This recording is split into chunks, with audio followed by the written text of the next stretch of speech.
This is Fresh Air. I'm Tonya Mosley. When comedian and actress Leslie Jones joined the cast of Saturday Night Live in 2014, she held the distinction of being the oldest person to ever join the cast at 47 years old. But that detail might just be the least interesting thing about her. Jones was on Saturday Night Live for 5 seasons, first as a writer and then as a cast member. She became known for her hilarious Weekend Update reports, as well as her outrageous sketches playing everyone from Whoopi Goldberg to Donald Trump. In her new memoir, simply titled Leslie Effin' Jones, I can't say the actual word on the radio, Jones makes clear that she's no overnight success. For years, she worked odd jobs to get by while doing comedy shows everywhere. In the book, Jones also shares details of her life that she's never spoken about before. Her life growing up as a military brat, working comedy clubs in a male-dominated field, and the mistakes and lessons she learned along the way. Leslie Jones was nominated for 3 Primetime Emmy Awards for her work on Saturday Night Live. In 2016, she starred in Ghostbusters, and in 2021, she starred opposite Eddie Murphy in Coming to America, for which she won an MTV Movie and TV Award. Leslie Jones, welcome to Fresh Air. Gotta love when a conversation starts with laughing. Oh, my God. Yeah, because I was just like, wow, that's so crazy. When she's reading the credits, I was just like, I went back to sitting in my living room and thinking, oh, God, how long am I going to have to do this until somebody realizes that I'm actually funny? I know. Yeah. How many moments did you have like that? A billion. Yes. Like, it's because I knew I was funny. I knew I was funny, and I knew that they didn't know what I was. They knew that I was an entity. They just did not know. And up until I got SNL, nobody really knew what to really do with me. And everybody trusts me. They tried. But what the problem was is that I knew what I was, but I didn't tell them because I felt like they wouldn't get it. You are undeniably funny. But Thank you. when you were young, and I'm talking like when you were young, comedy wasn't something you saw yourself being in. Like you Yeah, saw I was it just as silly. like Richard Pryor, but you didn't see yourself in Richard Pryor. No, I was a funny kid. I every time I meet somebody from the past, they go, "Yeah, you was crazy. You was like a little fun." But I never thought of myself as funny.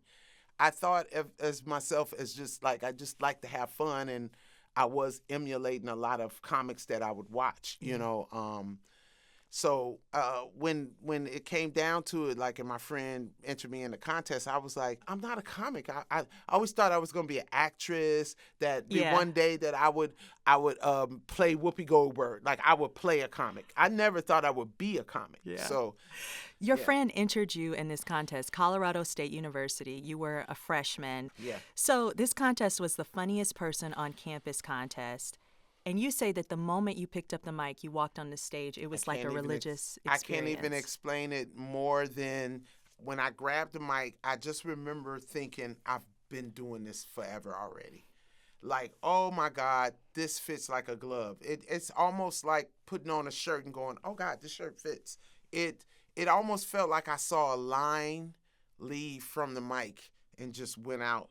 And it was like, oh, that's the path I'm taking. It was like I had already been doing it and didn't know I had been doing it. It was just so natural.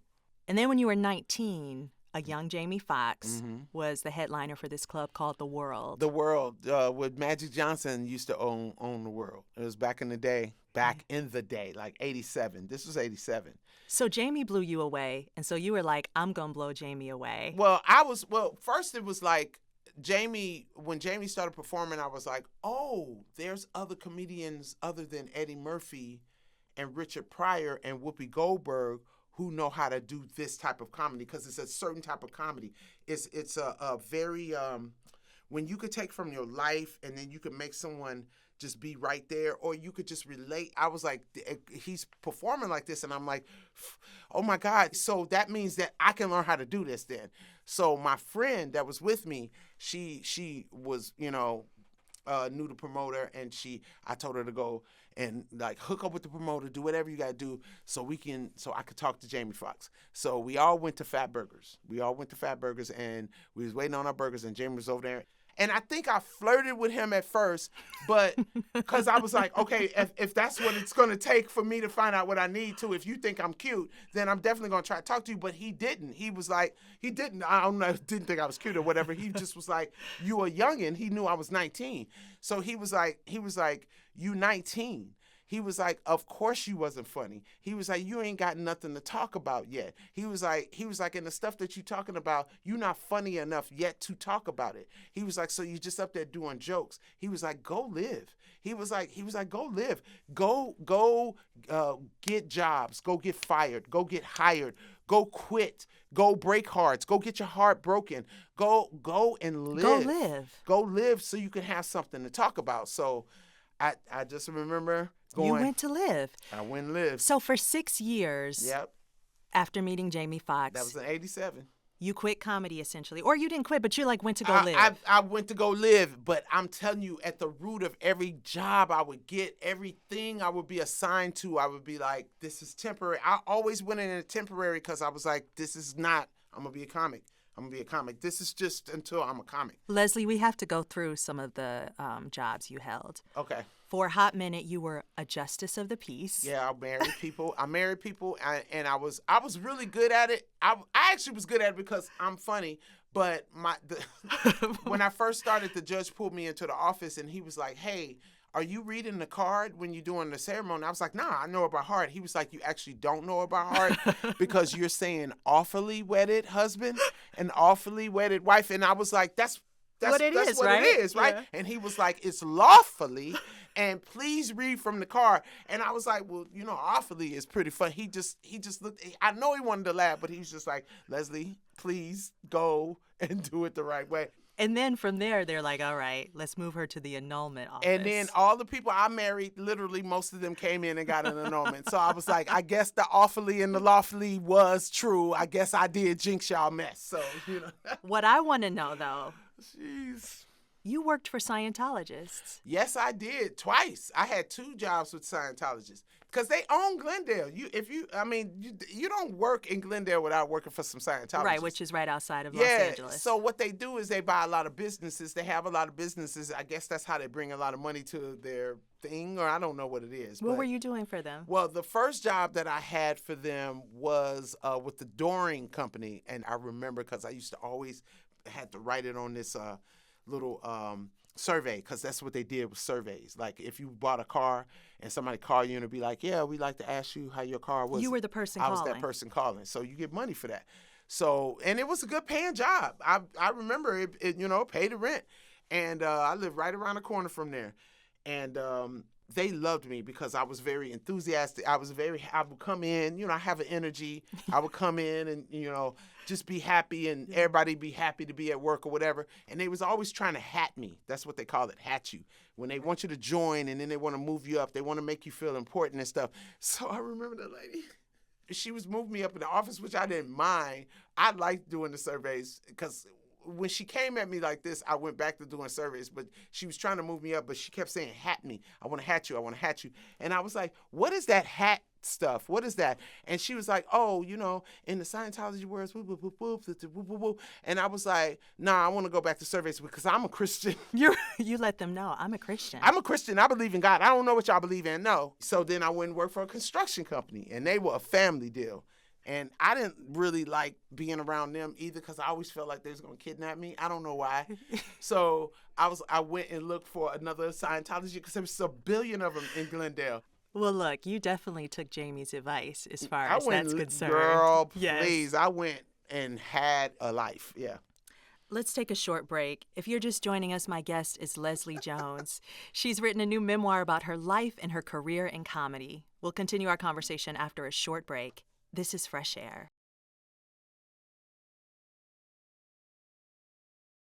This is Fresh Air, and today we're talking to comedian and actor Leslie Jones. She's written a new memoir about her life and rise to fame. Jones was nominated for 3 Primetime Emmy Awards for her work on SNL. In 2021, she starred opposite Eddie Murphy in Coming to America, for which she won an MTV Movie and TV Award. Last January, she was the first guest host of The Daily Show after the departure of Trevor Noah. Leslie Jones also stars in the HBO Max series Our Flag Means Death. Leslie, you really like physical comedy. Yeah. Lucille Ball, for instance, Yeah. taught you that you can't just be happy or sad with your, you can't just like show emotion or happy or Yeah. sadness. You got to show it in your face. Well, you just be it. I remember being in an audition because I was in a Martin Lawrence movie, and the director, I remember I was auditioning, he was like, Leslie, you don't have to act mean. He was like, you could just be it because you got that face that your emotions is going to come across your face. And Lucille Ball and Carol Burnett, Melissa McCarthy too, like very good. The face, just face. Like that's the one thing I want to learn is that. I heard Jim Carrey and, of course, we know Jerry Lewis talk about, though, like the physical toll of physical comedy, like literally on your body. What about for you? Do you feel it? Well, it's so weird. Like, I played basketball since I was in 6th grade. I didn't start getting injured until I started doing stage stuff and started at SNL and all that. I think those were my injuries, like just because you give it all. Like, to me, John Ritter is one of the best physical. Wait, can I just say, yes. I don't think you wrote about him in the book. I don't think I've ever met anyone else who describes that feeling that you feel for John Ritter. I feel that too. It's like a comfort. He brings a comfort. It's so, I hate that that's one person I never got to meet, because when I say that man would fall over a couch and I would die laughing because there was no one else who could do that jerk thing that he would do. He would do this, it was just such good movements. And then John Ritter went on to Buffy the Vampire Slayer and played the malfunction robot and won an Emmy for it. I was like, just like artistry, Buster Keaton. It's just a physical thing. Like I always tell everybody, don't try to reinvent comedy. Comedy is its own entity. You're just like you're trying to reinvent the wheel. The wheel will always be round. It needs to be. You know what I'm saying? So just try to just learn the tricks and make them yours. Like slipping on a banana will always be funny, and I don't care what nobody say. Slipping on a banana will always be funny. One of the funniest physical jokes But ever. It's really interesting. You playing basketball from 6th grade. You went to college to play basketball. And I feel like that feels like that's really physical, and it's also you're running. Like you're, I didn't but never it's not, injure myself. What is it about like just being in that? Because you love it. Like I didn't love basketball like that. I'd throw myself. I wasn't gonna do all of that. But comedy, if I'm trying to get a joke across, I may twist my knee. Like I done fell off stages, I done fell off tables, I done fell off chairs. It's just a real, it does take a toll on, especially when you start getting older and start forgetting. But let me tell you something about the joy of watching physical comedy. If you do it right, people love you because you don't forget that physical move. You don't forget the dancing. You don't forget that, especially if you're there live and watching them do that. It is magnificent. I love physical comedy. Do you treat your body differently now? I saw in your last special you had on like a brace on your leg. Well, it's so weird, girl. Let me tell you, the stages that you go through, not only as a comic, but as a woman. When I first started comedy, I thought I had to be sexy. I used to wear heels on stage. I used to wear the splits and all of that. And then, at the end of it, I'm sweaty and maybe the makeup didn't all melted on me. You look gross. So it's like, and then too, this is why I tell women, don't be afraid to be yourself because, see, when there's women who can go dressed up on stage, then do your thing. But this is what happens. When you walk on stage, the first thing that happens is a woman look at you and they go, oh, does she think she cute? And then they look at their man and they go, does my man think she cute? All that's happening while you're trying to open up. Yeah. So I always say in your first couple of years, T-shirt, jeans, tennis shoes. If you can make it lovely and cute, do that because you don't have to prove you're a woman. And listen, you could do whatever you want. I'm telling you, as far as I've been doing this a long time, I know what that's doing. Okay, there's something that lives rent-free in my head, and it's something that you said Cat Williams told you, that once you get rid of your desperation, you're going to blow up. What did he mean by that? Man, okay, so at the time when he said we was on tour, and I was just very frustrated. I was just like, I don't know why I ain't blown up yet. Like, this person ain't blown up, this person ain't blown up. But I always try to not try to look at other people's blow up because they should blow up, you know. But I was just like, dang, if they like her, why they don't like me, you know? If they like her, why they don't like me, you know? What am I doing wrong? We all do that. You know, it's yeah. like, what am I doing wrong? Like, I got to get this, you know, why ain't I making it and stuff?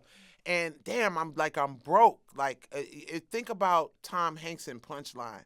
Like at that moment when they was going to pick somebody else, and he was like, nah, I'm not finna wait a year. I need to make it now. Right. That is some real, like, that's hard. Like every time I see that scene, I'll be like, oh, that's so real.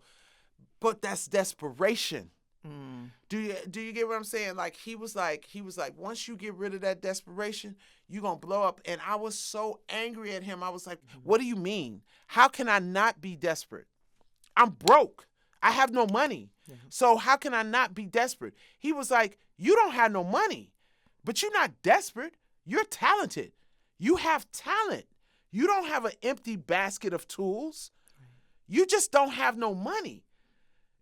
That's nothing. He said, so now you're working from a different basket. He said, you're working from a desperate basket. So now you're going to do anything. You're going to take any offer. You're going to do anything to make it, and that's not going to last. Yeah. Stop working from that desperation. You start knowing that this is about, oh no, this is not about me blowing up so I can get rich. This is about, I want to be the best comic, and I'm going to blow up because of that. I want to go back to your early life for a moment, if you're okay with that. Mm-hmm. Your family growing up was made up of your mom, your dad, and your brother, your younger brother. Straight nuclear family, yeah. You all moved around because your dad was in the military, you're a military brat. And your dad later worked at a radio station in Memphis as a studio technician. It was the first all-black station in the United States. Yep. Yeah. Before moving to Inglewood to work for Stevie Wonder's radio station. Yeah, and we moved to Linwood. Yes. But the radio station was in Inglewood. Yeah. That's right.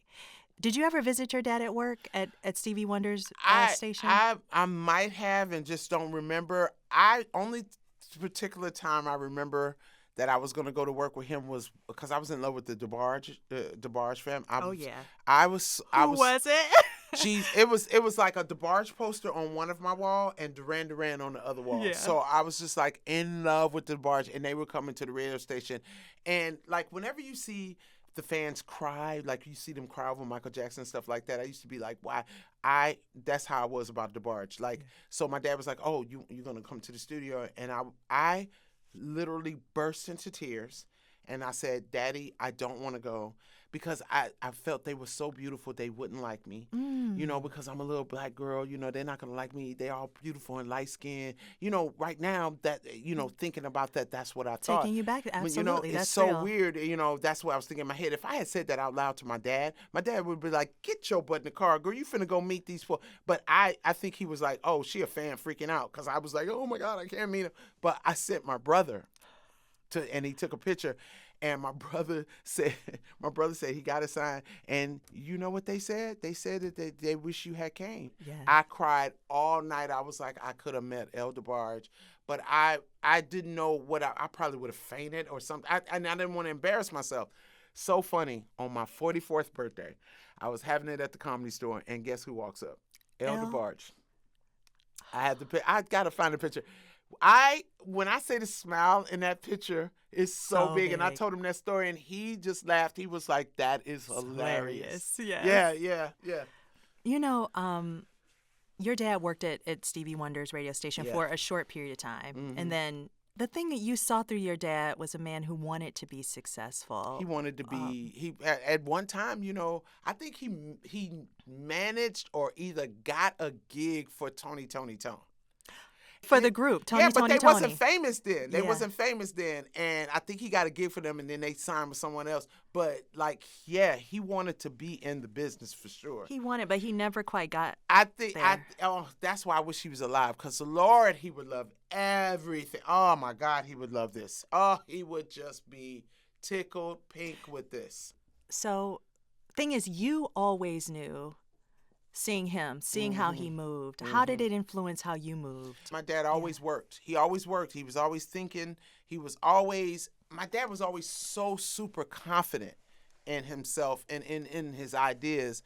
And he would always tell me, like, this is so funny because like I hear like parents be trying to get their kids to get married or try to get their daughter married. Or my dad never did that. My dad was always like, I want you to make your own money. He used to always say, I don't want no man taking care of you. I want you to take care of yourself. Be undeniable. If they gonna tell you that you black and that you can't make it, they're gonna tell you you're a woman and you can't make it. They're gonna tell you you're a black woman and you can't make it. He said, please don't listen to them. He said, because if you work hard, you can't be denied.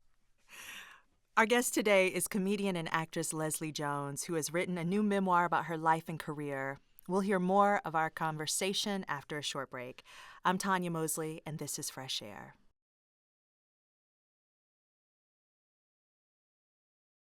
This is Fresh Air. I'm Tonya Mosley, and today we're talking to comedian and actor Leslie Jones. She's written a new memoir titled Leslie Effin' Jones. I can't say the actual word on the radio.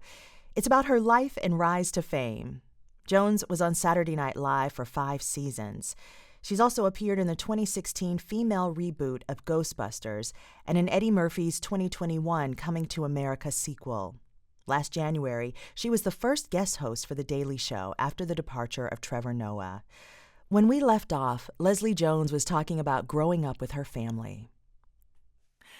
You also had a really special relationship with your mom. Yeah. She had a stroke during your freshman year in college. Yeah. I got chills reading about the dream that you had the night before you got the call that she had the stroke. Weird. Yeah. Would you mind sharing that story? Yes. Okay. So, I hope I don't get emotional. But I remember, I'm going to tell you kids, we take advantage of our parents. We do not love them as much as we need to love them. We complain more than we love them. I used to fuss at her because she would come up to the campus and clean up my room when I wasn't there. Like, she would just do stuff like that. And I remember her talking to one of my teammates. And your basketball teammates in college. And they were like, she's so good. And I just remember we was in, I want to say we was Utah. We was playing in Utah, and we were delayed at the airport. All of us was laying on the floor because it was a big basketball team. All of us tall. We laying on the floor, and I fell asleep because I could sleep anywhere. Then my coach would just be so angry at me because he'd be like, you just fall asleep anywhere. Yeah. So I wish I could do that now, those days. Anyway, I fell asleep, and I just remember this big white room. It was just a white room. Nothing was in it. And it was just a silver table, and my mom was in the middle of that table. She had those little white robe on, and she was in a fetal position. And I just remember waking up and ran to a telephone because I was like, hey, my brother answered crying. He was like, they just took Mom to the hospital, and I was like, he was just crying. He was like, I don't know what's wrong. She couldn't breathe. It was just like he was freaking out. So I always tell everybody, and I tell this and I say this all the time, it is a very, very, very scary world without your parents, especially ones that loved you. And I know they don't always get it right, but at some point you have to give them some grace. There was this moment, because your mother, after she had the stroke, she was never the same again. And you looked at her. There was a moment when you went home, you looked at her, and you realized that she would never be the same. And in a way, like you, I said goodbye to her. You said goodbye. I said goodbye to her. And it's not like I didn't go visit her and stuff after that, but I was like, you are not going to ever be my mom again. And I hate that I maybe did that because maybe I should have put effort forward for her real rehabilitation, but I was a kid. And real talk, the main thing in my head is I remember when the last time she got sick and almost died, she said to me, the reason that I think I made it was because I asked God to let me survive until my children could take care of themselves. So I just remember thinking, yes, my mom is sick, but every time I want to go and visit her, she always had this look of like, you better please be out there. Please don't be out there giving up. Like could she speak? No, she couldn't speak or nothing, but she knew what was going on. And I would go and visit her, and I would cry with her. Anytime my brother was mean to me, I would go and cry with her, and she would she understood. I saw her more than anyone. So, your mom and dad died 6 months apart, which is really weird because I think my mom secretly probably was trying to outlive my dad. Oh, really? Because I think everybody was. I think with everything that happened between them and how everything went, I think my mom was just like, yeah, I'll live you. I'm outlive you.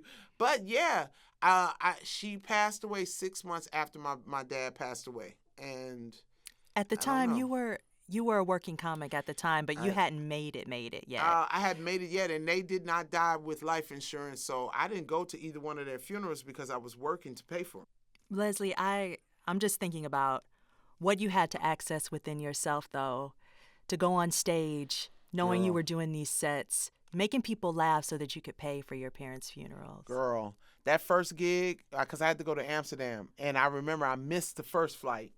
I missed the first flight that was booked, and it was because that had happened. And I'm like, my friend came and picked me up with her boyfriend. Man, I was crying so hard because nobody had ever seen me cry like that. Oh, I'm trying not to cry now. It was really hard. I was helpless in everything. You know, I wasn't rich to send them money. I wasn't. And then hearing about my dad, who was such a strong person.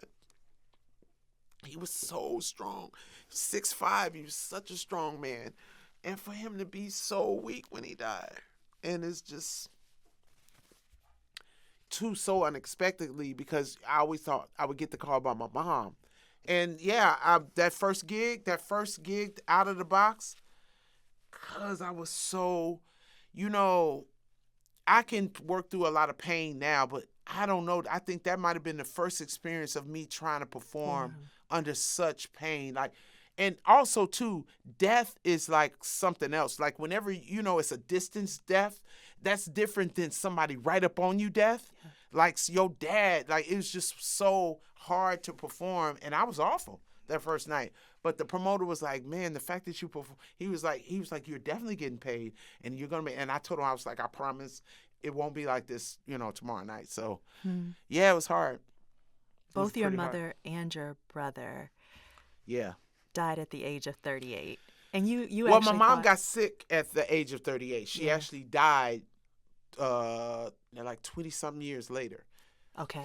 Yeah. Now, my brother died at 38, though. And you really felt like maybe you felt wouldn't like live that long. Yeah, 38. I was like, oh, they trying to get rid of all the Joneses. I was like, I'm next. So after my brother died, I was like, oh, okay, well, I'm about to do everything. I did not care. Let's take a short break. If you're just joining us, my guest is Leslie Jones. She's written a new memoir about her life and career in comedy. We'll continue our conversation after a short break. This is Fresh Air.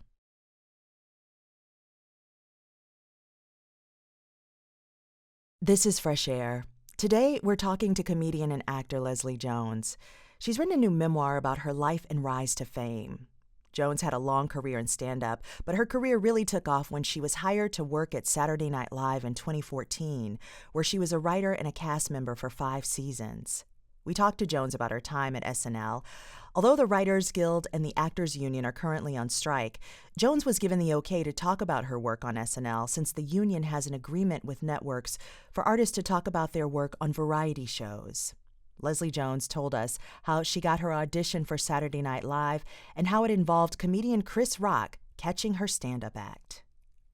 So Chris Rock saw you at one of your sets, was like, oh yeah, called Lorne Michaels and said, you got to have this woman. And you went on an audition because they were looking for a black woman at the time. So the audition process for SNL sounds pretty intense, of course.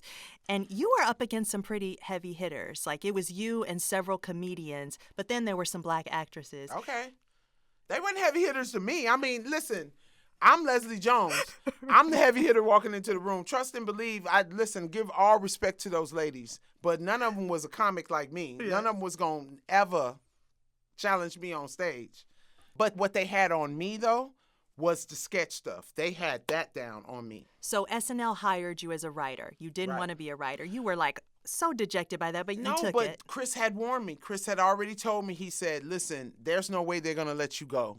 He was like, I know Lauren's not going to let you go. And Keenan told me the same thing. Keenan was like, there's no way. Once you get in as a writer, there's no way they're letting you walk out the building. They know you're something. So they called me and hired me as a writer. Yeah. And I told Lauren, I was like, listen, I'm being honest with you. I'm not a writer. I'm a in front of the camera chick. But he told you, He you said, know, just come. Yeah, yes. I don't know what to do with you, but we'll figure it out. Right. You know. I mean, writing in the beginning, it wasn't easy because you had all of these pitches that were rejected at first. Yeah, because I was pitching like a comic. Yes. Instead of pitching like a sketch person. And that's the thing that I have really had to learn was that when you're writing a joke in a sketch, it has to have foundation. Like it has to have a story, it has to have character names, it has to have, a flow. It can't. It's not just you on stage talking about it. So Chris Rock, Kenan Thompson, they were like, they're gonna want you. You're there. You're a writer. You're doing your thing. You're trying to work out even writing. Yeah.